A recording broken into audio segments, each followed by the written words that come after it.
Good evening. For the next 3 weeks, even though we are on cycle B of the liturgical calendar, we pause to reflect on the readings of cycle A as part of what are called the Scrutiny Gospels. We have a nice group of people that are being prepared to receive the sacraments at Easter in our parish. And the theme for this third Sunday of Lent is water, in reference to the Gospel of the woman at the well. Our first reading of today reads, "In those days, in their thirst for water, the people grumbled against Moses, saying, 'Why did you ever make us leave Egypt? Was it just to have us die here of thirst with our children and with our livestock?'" This text is from the book of Exodus, chapter 17, in which we see the people of God getting tired of the desert and remembering their times in Egypt, the time of slavery. And those times actually felt like the good old days for them. That's how powerful thirst can be. They were so desperate for waters, so to the point of being willing to compromise the newly found freedom. Which actually reminds me of these past weeks that I have spent a lot of time at the hospital with our very own Father Steve. And you know that he was there, and thank God he is back home. He is recovering, thank God. On his first day at the hospital in January, he was given orders of no food and no drink for 5 days. So the poor man was super thirsty. You can imagine. And that was because of tests. Every time that I walked into his room, he would ask me, "Jose, could you please bring me a glass of water?" And I had to say to him, "I'm sorry, I can't really give you water because, you have orders of no water."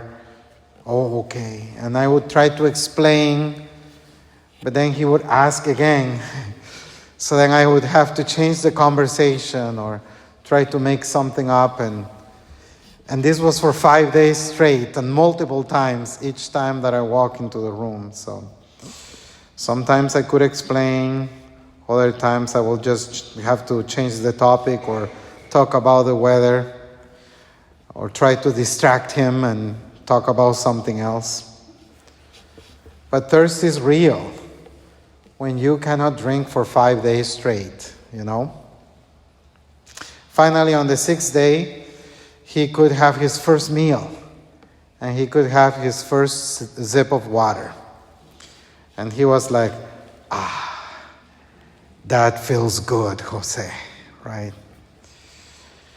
Many times when you minister communion to people, when they are homebound or when they are at the hospital, it is recommended that as they receive the consecrated host, for them to drink a little bit of water, because the consecrated host is dry. And normally when people are sick, their tongue is really dry, so they take a little sip of water. Makes me think of the image of Jesus at the cross, saying, "I thirst." And this is exactly what Jesus asks of the woman of Samaria. "Give me a drink." Jesus thirsts. She who has been thirsting for love and for God and looking for that love in the wrong places, she never imagined that Jesus was thirsting for her love in the first place. Thirst is real. And sometimes our thirst is so strong that makes us think that Egypt is better than freedom. Jesus came to quench our thirst with his living water. And most importantly, he came to quench his thirst with our love. We don't need no bucket. We just need him.